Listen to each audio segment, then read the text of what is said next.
Deputy CM Pawan Kalyan ప్రాతినిధ్యం వహిస్తున్న పిఠాపురం నియోజకవర్గంలో మత్స్యకారుల ఉద్యమం చర్చకు దారితీసింది. ఈ ఉద్యమం వెనుక టీడీపీ ఉందనేది బహిరంగ రహస్యమే. పిఠాపురంలో జనసేన, టీడీపీ మధ్య రాజకీయ వ్యవహారం ఉప్పు నిప్పులా తయారైంది. పిఠాపురంలో డిప్యూటీ సీఎం పవన్ కళ్యాణ్ రాజకీయంగా బలోపేతం కావడంతో అక్కడి టీడీపీ ఇన్ఛార్జ్ ఎస్వీఎస్ఎన్ వర్మ జీర్ణించుకోలేకపోతున్నారని జనసేన నాయకుల ఆరోపణ. పిఠాపురం నియోజకవర్గంలో ఇటీవల కాలంలో మత్స్యకారుల ఉద్యమం ఊపందుకుంది. ఇదంతా పవన్ కళ్యాణ్కు వ్యతిరేకంగా వారిని వెనకుండి టీడీపీ ముఖ్య నాయకులు నడిపిస్తున్నారని జనసేన అనుమానిస్తోంది. పిఠాపురంలో అత్యధికంగా కాపు సామాజిక వర్గ ఓటర్లు ఉంటారు. వీళ్లలో 90% పవన్ వెంట నడుస్తున్నారని సమాచారం. పిఠాపురం టీడీపీ ఇన్ఛార్జ్ వర్మకు మత్స్యకారుల్లో అంతో ఇంతో బలం ఉంది. పిఠాపురానికి పవన్ వెళ్లడం, జనసేనతో వర్మ జగడం పెట్టుకున్న నేపథ్యంలో కాపులు ఆయనకు దూరమయ్యారు. దీంతో వర్మ ఎక్కువగా మత్స్యకారులతో కలిసి వ్యవహారాలు నడిపిస్తున్నారు. ఈ నేపథ్యంలో కోనపాపాపేట అనే గ్రామంలో జనసేన మత్స్యకార నాయకుల్ని అరబిందో కంపెనీ ఇచ్చిన డబ్బుకు లొంగిపోయారనే కారణంతో కుల బహిష్కరణ తీవ్ర వివాదానికి దారితీసింది. కుల బహిష్కరణకు గురైన జనసేన మత్స్యకార నాయకుల్ని పార్టీ నుంచి పంపేయాలని కోరుతూ పిఠాపురంలోని ఆ పార్టీ కార్యాలయానికి టీడీపీ శ్రేణులు ర్యాలీ నిర్వహించాయి. అలాగే కాకినాడ ఎంపీ ఉదయ్ ఇంటి వరకు కూడా ర్యాలీ నిర్వహించారు. అయితే టీడీపీ నాయకుల ఆలోచనను ముందే పసిగట్టిన జనసేన ఎంపీ తెలివిగా వారిని కలవకుండా ఎక్కడికో వెళ్లిపోయారు. ఇదిలా ఉండగా మత్స్యకారుల కుల బహిష్కరణపై deputy CM Pawan Kalyan serious అయ్యారని తెలిసింది. లోతుగా విచారణ జరపగా కుల బహిష్కరణ వెనుక టీడీపీ కుట్ర దాగి ఉందని జనసేనానికి తెలిసింది.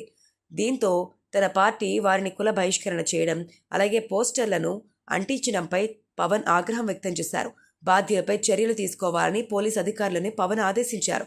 దీంతో కుల బహిష్కరణను రద్దు చేశారు. అలాగే జనసేన మత్స్యకార నాయకులపై కుల బహిష్కరణ వేటు వేసేందుకు ప్రేరేపించిన టీడీపీ నాయకులపై కేసులు, అరెస్టులు ఇవన్నీ టీడీపీని భయపెడుతోంది.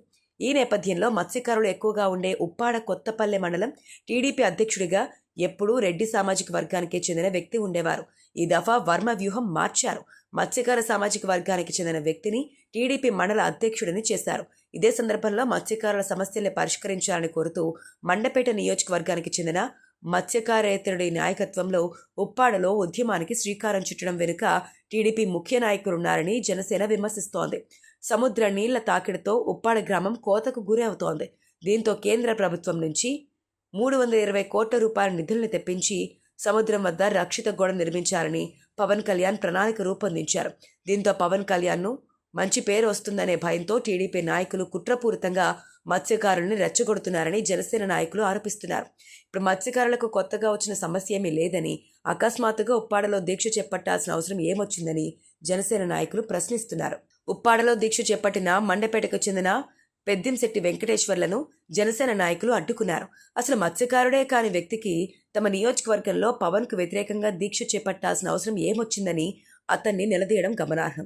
2 రోజుల క్రితం అసెంబ్లీలో పొల్యూషన్ కంట్రోల్ బోర్డును అడ్డుపెట్టుకుని నేరుగా అసెంబ్లీలోనే తమ నాయకుడిని టార్గెట్ చేశారని, ఇప్పుడేమో ఆయన ప్రాతినిధ్యం వహిస్తున్న పిఠాపురంలో చాప కింద నీరులా వ్యతిరేకత సృష్టించేందుకు టీడీపీ కుట్రలు చేస్తుందనే చర్చకు తెరలేచింది. ఓజీ సినిమా విడుదలకు ముందు ఇలాంటివన్నీ చోటు చేసుకోవడం వెనుక టీడీపీ రాష్ట్ర స్థాయి నాయకుల ప్రమేయంపై జనసేన నాయకులు ఆరా తీస్తుండడం సరికొత్త చర్చకు దారితీస్తోంది.